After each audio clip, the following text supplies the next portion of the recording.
So, most of us have kids who give up when learning gets hard. And that's why I encourage you to check out ixl.com/Kirk.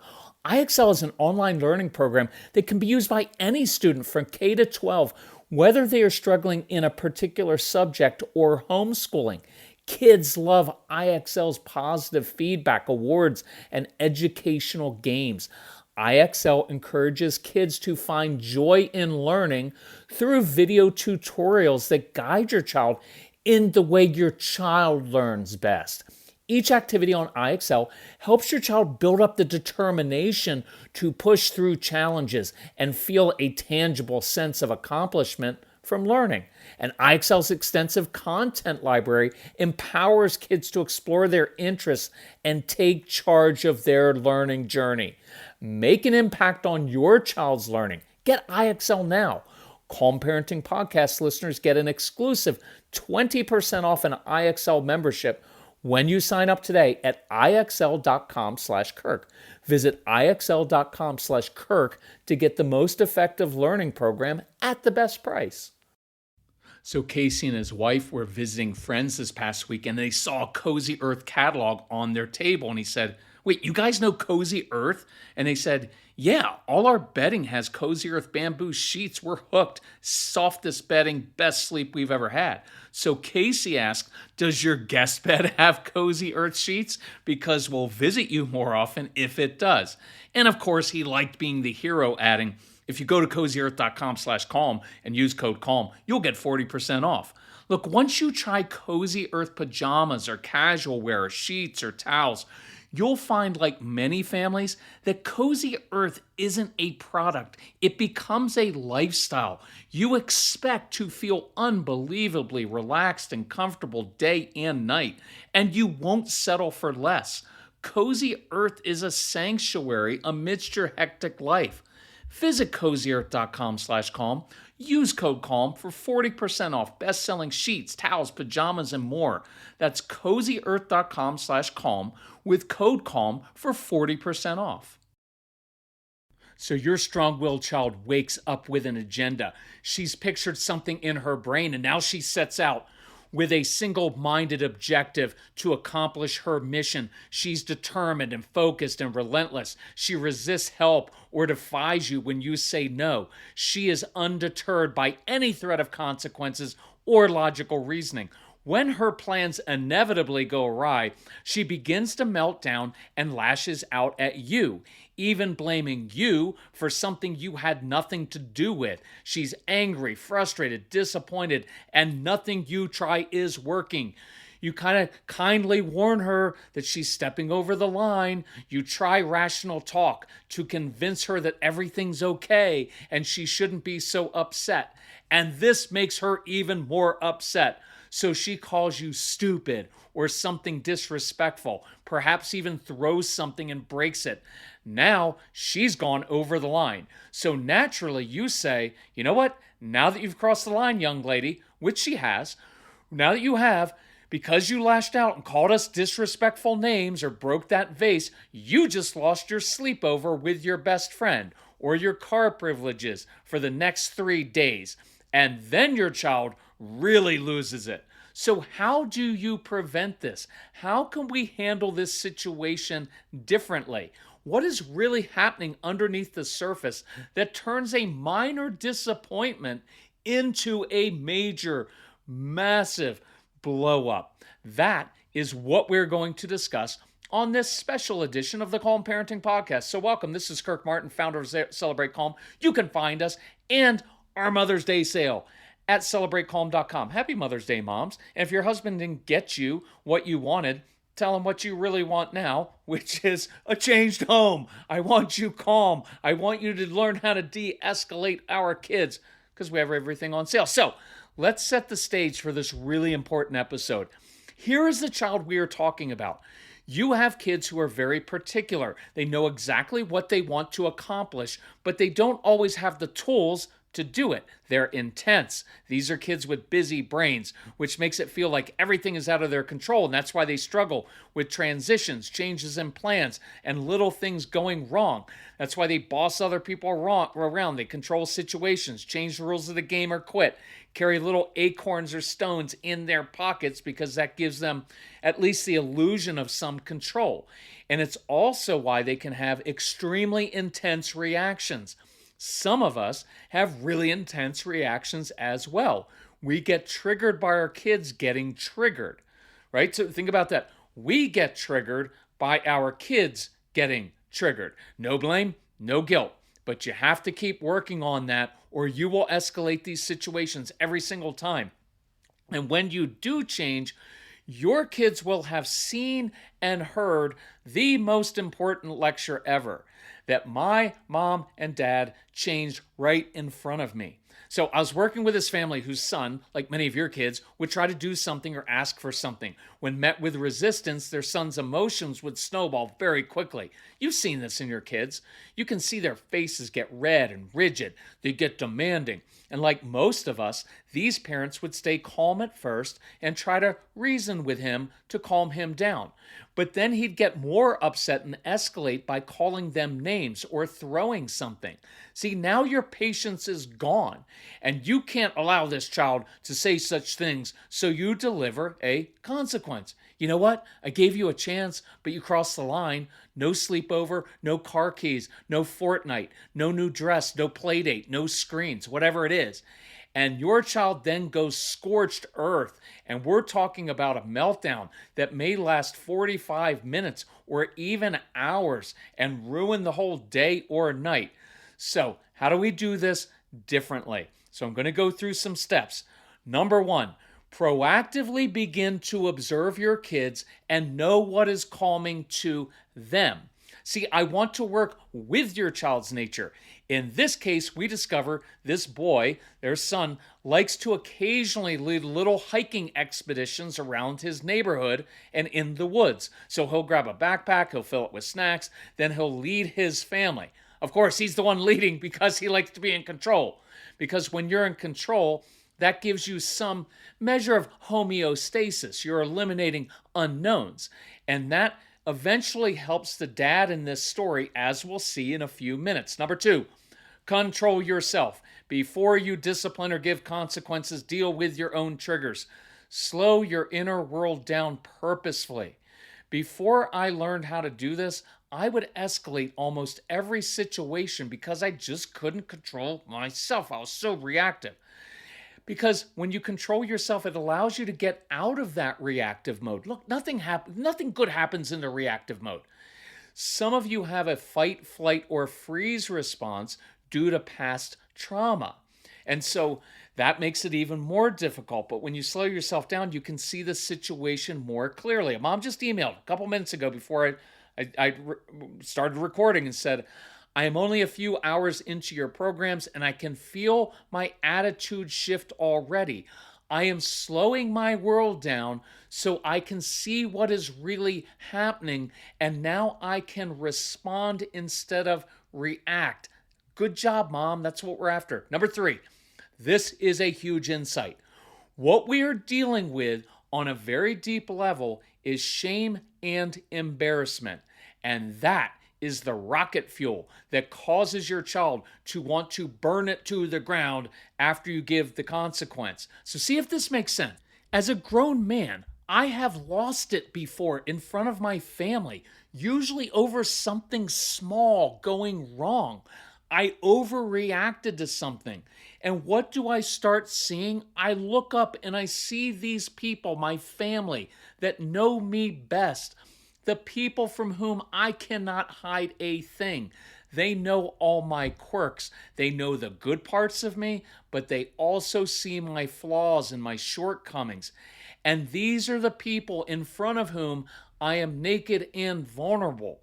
And now they're watching me, and I'm acting irrationally. I'm overreacting to some stupid thing, and I'm a grown adult. And so what's my first response as a grown man? I feel embarrassed. I'm ashamed of my behavior. And so in that moment, I've got a couple options. I can humble myself and say, you know what, I'm sorry. I'm sorry I put you guys in this position to see that and to experience that tension. I overreacted and I'm sorry. But that's really hard to do, right? Even if you're a grown man or woman. So imagine being a 4-year-old or 7 or 9 or 11 or 14 or 17 years old. You're just a kid. That's hard. So your child looks up and sees one or both parents staring at him or her in the middle of their shame. And worse yet, maybe there's a sibling or two who never lose it like this. Now, as the child, I feel even worse. My whole family is staring at me while I am completely lost in my emotions and acting irrationally. And it feels like my whole family is against me. I'm the bad kid who always does stupid things like this. And now I've lost my sleepover or my car keys or my play date or my screens, right? Or my phone if I'm older. Now I can't see my girlfriend or hang out with my friends, and I'll be the only one who isn't there. This isn't fair. And then they flip to blaming you. Why am I the only one to lose this? It's your fault, and you're mean and stupid. See, if you hear it correctly, there's probably a little bit of self-hatred in there. There's a lot of shame, and it's really hard to admit when you're a kid, hey, I caused this, I overreacted. I think that's a lot to ask of a kid in the moment, isn't it? So they lose it, and now they go scorched earth. Why? If I lose it, maybe, just maybe, my dad or mom will lose it, and then I'm not the only one who's out of control. Because you know how lonely and terrifying it is to be the only one in the family who's always upset and in trouble? See, can you hear that in your child's voice? Can you hear them kind of crying out inside? It's not an excuse for them, but it's understanding what's really going on. This little kid or that teen or tween who may even be towering over you didn't wake up intending to be a jerk who makes your life difficult. And I want to turn these situations around so they don't keep escalating, so your child doesn't keep internalizing, I'm a bad kid, I'm a stupid kid. So here's how we do that.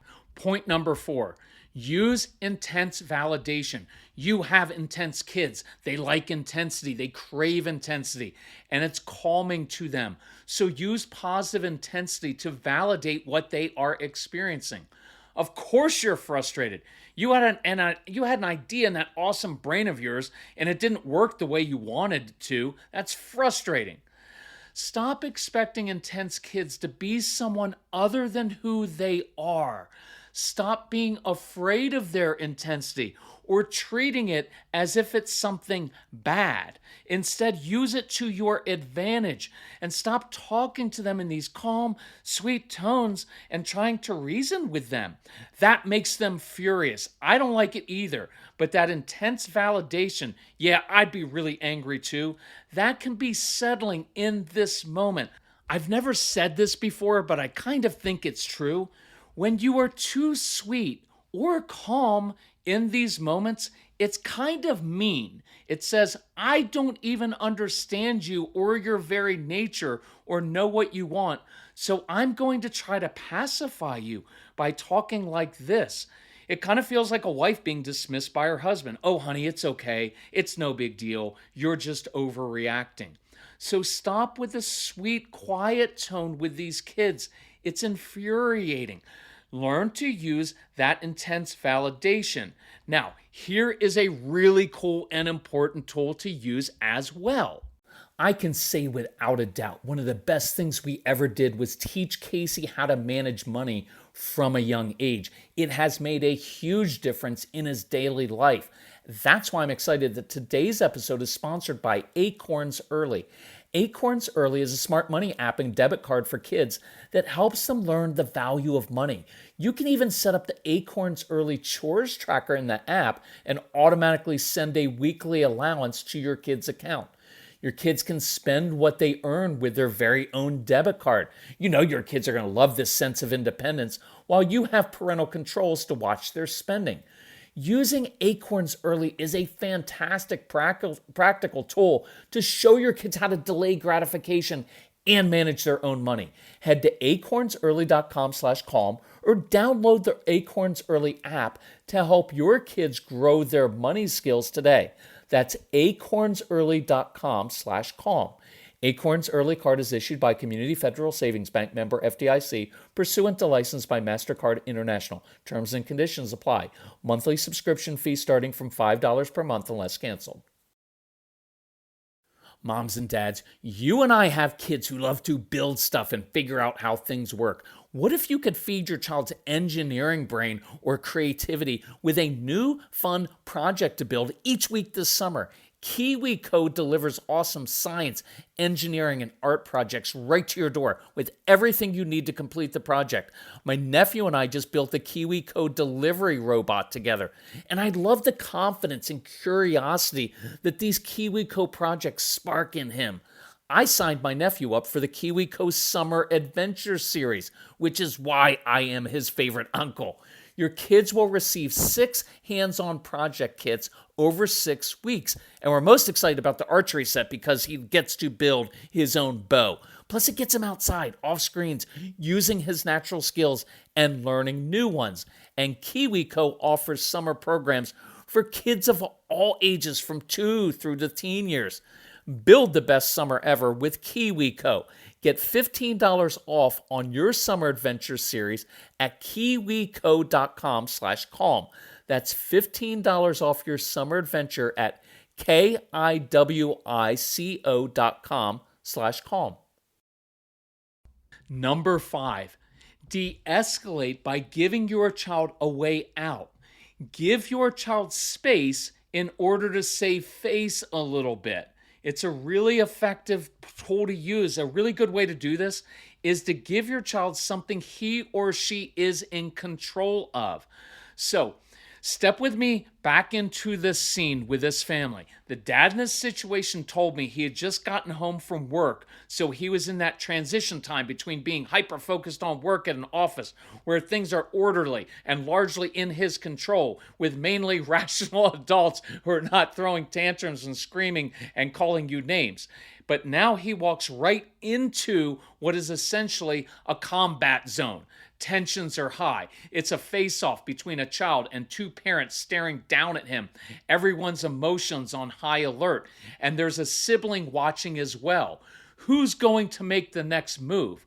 Sometimes we are expecting our child to make the next move, like stand down, son, cut it out, or else. The dad said he was freaking out inside, wanting to take control and shut this down, and wrestling with the guilt of giving in and being pummeled by this thought. My dad would have never allowed this to happen. And so this dad is judging himself. So he said, I listened to your programs on my drive home, so these action steps are top of mind. I immediately went to wash my hands at the sink because that provided some movement for me and cut off the eye contact that usually inflames my son. I heard your voice say, give him something he's in control of. And on the way home, you had talked about allowing your child to teach you something. So dad grabs the hiking backpack that's hanging on the doorknob and opens the pantry and begins shoving some snacks into the backpack, then opens the fridge to get some drinks. And his son is watching this, his face still all red, his inner world in chaos, because he's just said all these disrespectful things and knows he's in trouble and the world's come crashing down around him. But he sees his dad doing this, and there's a momentary reprieve from all eyes being on him and his shame. And the dad isn't demanding that he calm down or apologize. He's filling a backpack with snacks. Well, that's usually this kid's job. So what happens? Dad, you're not doing it right. You're putting the wrong snacks in there. You can hear that, right? Our kids are particular. They have a specific way they like to do things, their way. Now, I'm a realist with our kids. I would not be surprised if your child said, Mom, Dad, you're not doing it right, in a snotty tone. That's a distinct possibility. I'm asking you not to take that personally. It is a process. It's really hard to go from, I'm completely irrational and I've lost it and I'm burning this to the ground, to, Mother, Father, thank you for giving me space and ownership in this moment. But so instead, you look at your child in these moments and say, that's my son, that's my daughter, this is who he or she is, and we're going to play to my child's strengths. So the son has just said, Dad, you're not putting the right snacks in. And so Dad says in an even tone, well, why don't you be in charge of the backpack, because you're really good at that. And maybe you could plan a little expedition for us. I could use some exercise. I'm going to go upstairs and change my clothes and get ready. So Dad just gave the child ownership. Hey, why don't you be in charge of the backpack? Why don't you plan an expedition? I could use some exercise, right? So see how cool that is. I'm going to go upstairs and change my clothes and get ready. Now Dad is giving his son, space in that moment. Now two adults aren't staring at a kid in the midst of his shame. By the way, I don't know if I'm going to say this, so I'll just say it now. I would encourage you, right now, even if you stop the podcast or right afterwards, write down 2 or 3 ideas for any time you get in these situations. What can you do to give your child space? What's your out? What's your go-to? Hey, I need to go wash my hands. I need to change clothes. I need to go brush my teeth. I need to go to the bathroom. I need to get something to drink. And what are 2 or 3 outs for your child that they can at any time be in charge of, something they're good at doing? Make that list so in the moment you're like, what are we supposed to do? So let's get back to our scene. 2 adults are not staring at the kid in the midst of his shame, in the midst of him at his worst. And think how effective this is. This dad did a nonverbal action, filling the backpack, knowing that your particular child would object and want to take over. You didn't have to tell him to calm down. You gave your child a natural mission that would naturally calm him. You didn't use eye contact because that makes it worse. And you gave him space while you stepped away to gather yourself so you don't say something you regret and reignite this scene. And see, this gives your child time so he can gather himself while doing something that makes him feel in control, something he's good at doing. And this is an important insight. When your child is filling that backpack, fixing that broken broom, whatever you decide, he now feels like the competent one right now. Think about this. The child just went from, I'm totally out of control and I'm about to lose everything that I enjoy and I'm helpless, to, I'm competent. I'm really good at this. See, I don't know how to calm down, but I do know how to get the backpack ready and plan a little hike for us. And so watch, when you come back downstairs ready for the hike, I know it's still a little bit awkward. It's not like it's all beautiful and easy. There's this kid who may have been screaming awful things at you moments before, and he may even be being bossy right now, like nothing happened, and that's okay. It's normal. Look, he may even say something like, Dad, you're not wearing the right shoes for this hike. I get it, but that's who your kid is. And while you would be justified being angry and reacting and thinking or saying, you know what, you're lucky I'm even talking to you right now, letting you go outside. You should be upstairs in your room all afternoon and apologize for what you just said to your mother or your father. But you don't say that because you're the adult and you're teaching your child how to calm down. You're teaching your child how to reconcile, and you're realizing relationships change behavior. See, this is a beautiful scene, right? Because watch what's happening here. I kind of feel it inside, because I was the dad who almost destroyed my relationship with my son. And I felt justified. And from the outside, I was, because he did the same things that this kid did and called us awful names. And this story hits home for many reasons. But for my birthday this year, Casey surprised me with this. He's taking time. He's creating a 2-week father-son hiking trip so we can be together and hike and talk and eat, just us. And I nearly destroyed that when he was a kid. These incidents can destroy families. They can destroy relationships for a long time. Perhaps with my own dad. My dad didn't know how to handle this stuff. I never had a relationship with him. He died, and I never had conversations with him that I'm able to have with Casey. But these situations can also be huge bonding opportunities. These scenes also separate spouses. And that's why I think asking your spouse to listen to the programs as your Mother's Day gift is a great idea. Hey, it would mean a lot to me. If you would just listen to this podcast, could we please get on the same page? Because it's not working right now. And if you happen to be a wife whose husband isn't listening and on the same page, a couple weeks ago, I think it was on May 2nd, I recorded a podcast, How to Get Your Husband on Board. And it could be the opposite, right? It could be a dad listening who says, hey, I need to get my wife on board. Same principles apply.